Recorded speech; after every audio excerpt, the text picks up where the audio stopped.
Thank you, Pierre, and good afternoon, fellow Spectrum geeks. You might not think you are, but by the end of this day, it is great not to be in Washington and be here, of course, in beautiful Boulder at this Silicon Flatirons conference. It is a treat to kick it off because you really do know how to start a party. You're calling it the Spectrum Hall of Shame. And I admit, I spent some time considering whether it's an honor or a slight that you asked me to get this conversation started. But I actually think we can learn a lot from shame. I think owning up to our mistakes is powerful. It provides us with the opportunity to do better.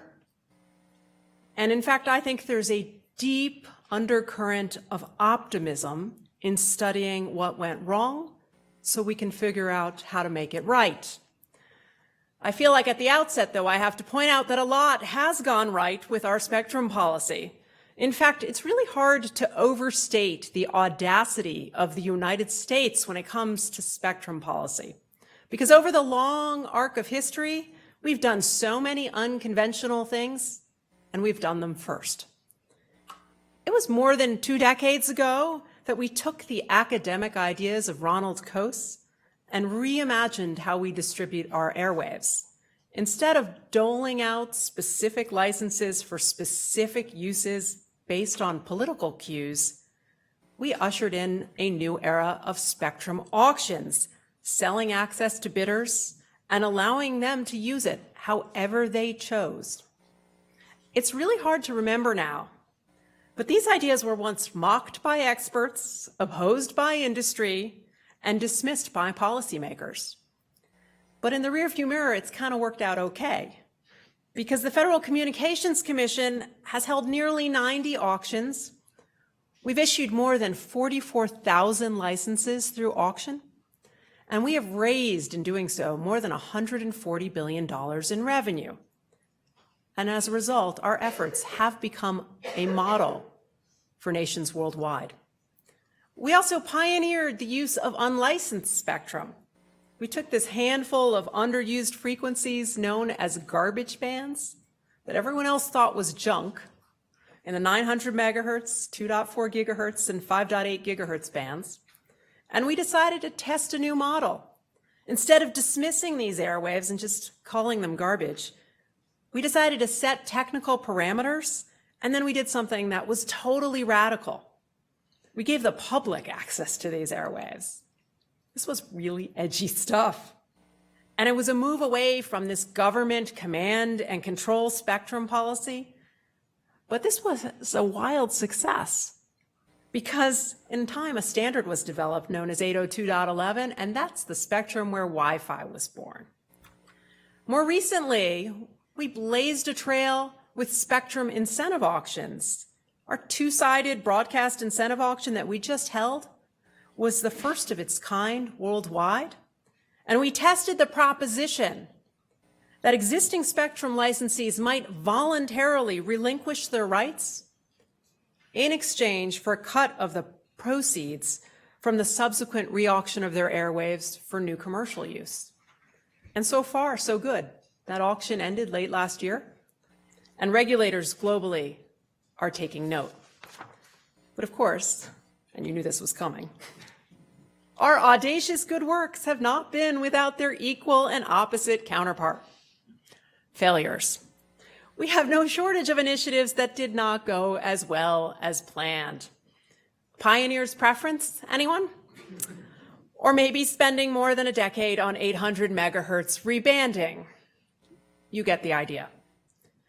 So today, in the spirit of learning from the past and building a brighter future, I want to focus on 2 specific spectrum bands where I think we can do a lot better. And that's the 5.9 gigahertz band and the 2.5 gigahertz band. And I want to walk you through their history and then provide ideas about what we can do right now so that we take these airwaves from the stuff of shame to spectrum success. All right. First idea involving the 5.9 gigahertz band. And I'm going to start by saying it's hard to avoid the buzz about driverless cars. You can question if these vehicles are ready for prime time, and you can quibble with the changes they require to our roadways and even our civic life. But you can't deny that a lot is riding literally on the future of how we drive. But here's the thing. Enthusiasm for autonomous vehicles is not new. In fact, if you fall down the internet rabbit hole far enough looking into self-driving cars, eventually you'll land on Francis Houdina and the American Wonder.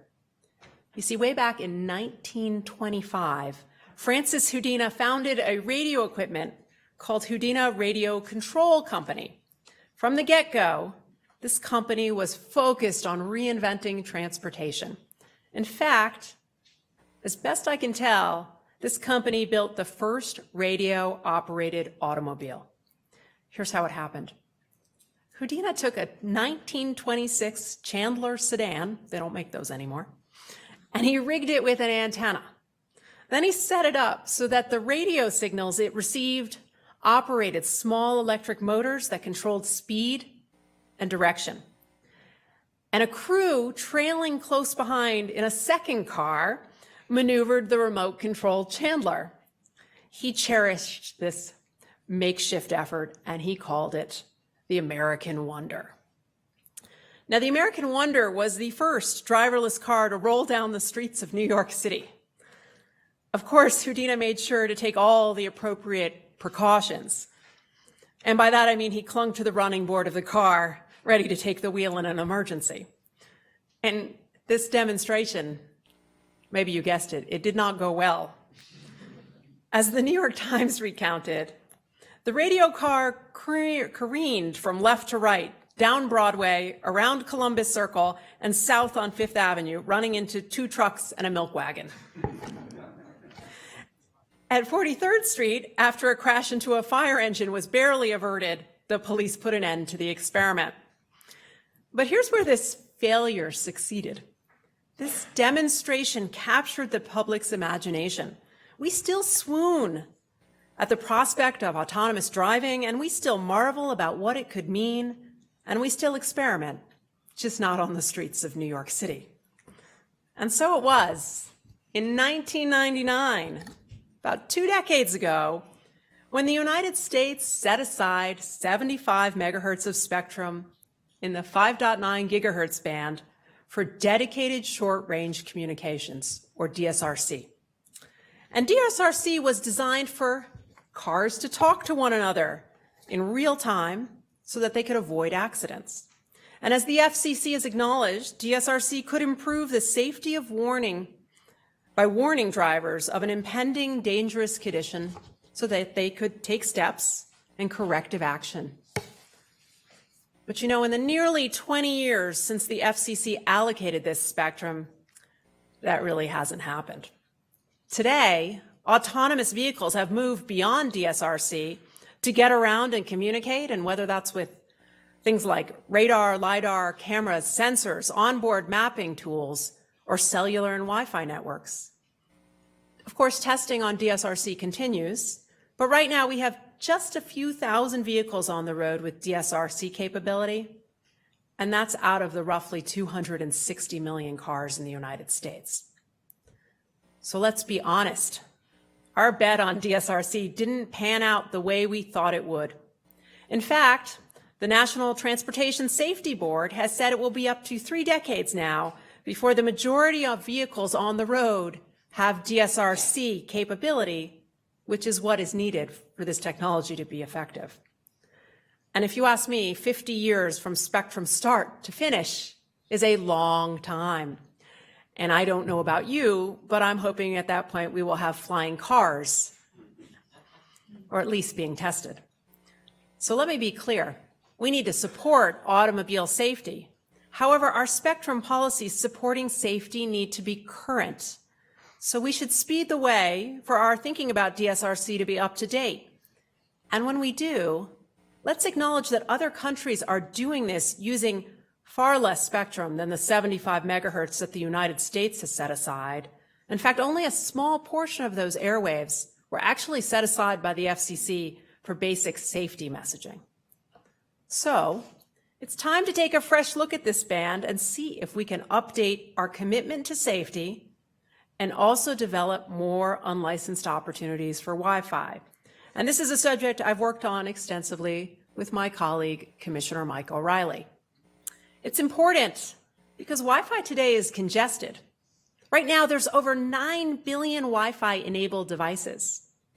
And by the end of the decade, we will see as many as 50 billion new devices connecting to our networks through the Internet of Things. Add this up, and we are going to need a significant swath of new unlicensed spectrum to keep up with demand. And the thing is, Congress actually saw this coming. Earlier this year, Congress asked the FCC to identify 100 megahertz of spectrum below 8 gigahertz for unlicensed use.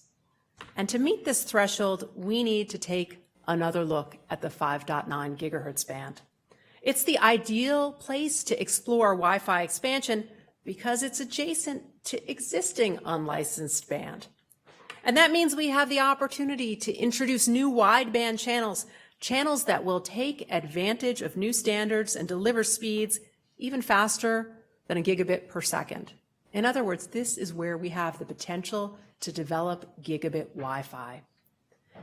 So good news, this effort is already underway because back in 2013, the FCC started a rulemaking to study the opportunities for more Wi-Fi in the 5.9 gigahertz band. And in 2016, the FCC developed a test plan in close coordination with NTIA and the Department of Transportation to determine the feasibility of DSRC and Wi-Fi sharing. And that first phase of that test plan, which involved tests in the FCC labs, is complete. I think it's time for the FCC to release the results of that testing, but we're going to have to do more than just make our work public. We need to update this effort.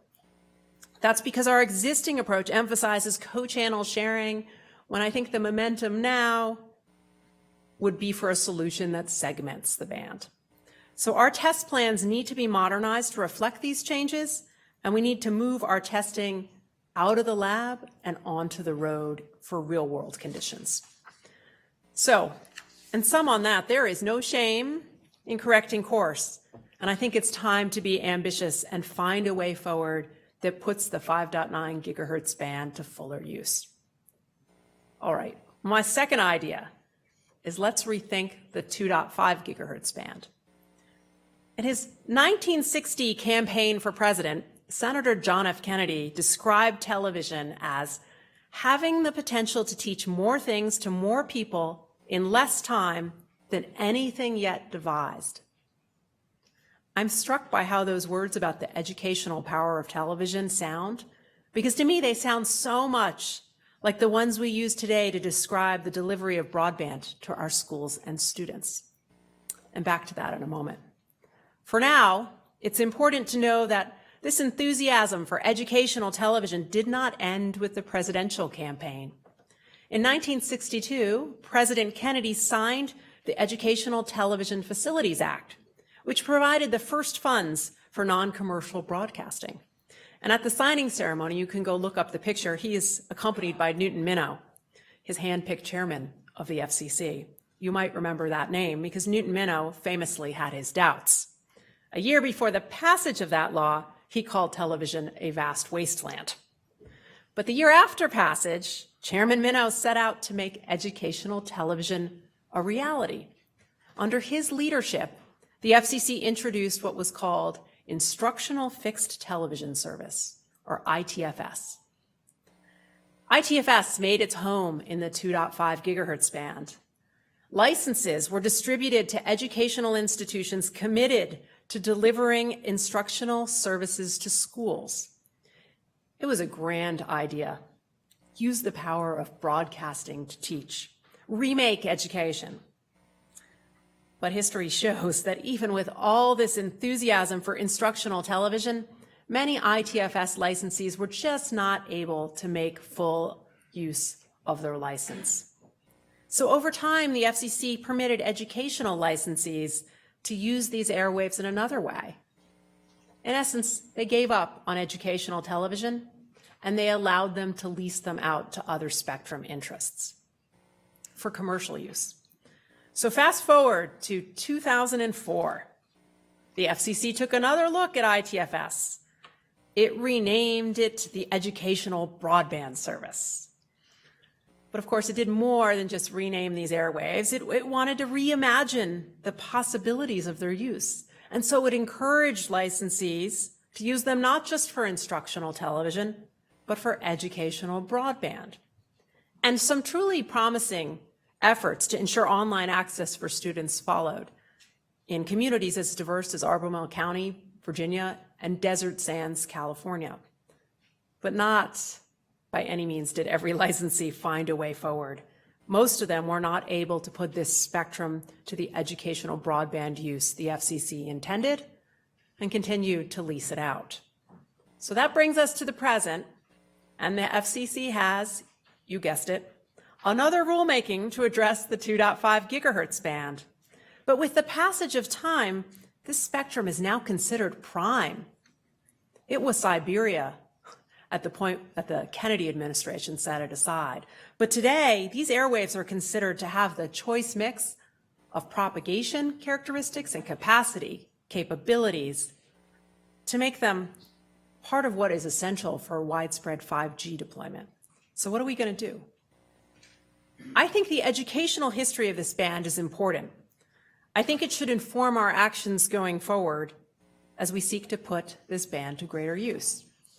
So here's my idea. Today, 7 in 10 teachers assign homework that requires access to broadband. But FCC data show that as many as 1 in 3 households do not subscribe to internet service. And where those numbers overlap is what I call the homework gap. According to the Senate Joint Economic Committee, the homework gap's real. By their count, there are 12 million school-aged kids in this country who do not have access to broadband at home. And for students in households without broadband, getting homework done is hard. I've seen it firsthand in rural areas, urban areas, and everything in between. You see kids sitting in parking lots late in the evening just to get a free signal to do their nightly schoolwork. You see students sliding into booths at a fast food restaurant and typing their papers with a side of fries. You see parents cobbling together connectivity with trips to the homes of friends, relatives, and libraries with reduced hours just to help their children get their assignments done. I don't think it should be this hard, and we should do something about it. Because to have a fair shot at digital age success, every student needs online access, not just at school, but at home. For this reason, we need to move beyond the status quo in the 2.5 gigahertz band, and we need to find a way to honor the educational history of this spectrum and make more effective use in the present. We have an open proceeding that asks lots and lots of questions, but I think we need a more focused plan. Like with the 5.9 gigahertz band, there is no shame in admitting the 2.5 gigahertz band has not lived up to its potential. Now, I think what we have to do is take steps to change that. The FCC has unused 2.5 gigahertz licenses in its inventory. That's the equivalent of sitting in a regulatory closet. Licenses ready to go. It also has the authority to hold other voluntary spectrum incentive auctions. Now, in this case, doing so would require addressing license size, long-term leasing, and other issues that are unique to this band. But if we were able to combine these two sources of 2.5 gigahertz spectrum, we would be able to hold a substantial nationwide auction for new, flexible commercial use of key mid-band airwaves that are essential for 5G service. Then the funds in excess of those required to run the auction and pay for spectrum contributions from existing licensees could be turned into a homework gap initiative. This initiative could help fund the connectivity needs of those 12 million students who lack broadband at home through things like library loans of Wi-Fi hotspots and any other creative ideas we can come up with to ensure that no child is left offline.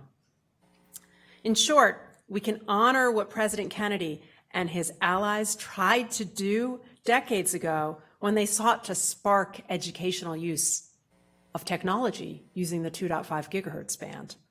We have an opportunity to now take a nod to that history, but do it in a way that is thoroughly modern and helps make sure every student has the connectivity they need for their schoolwork.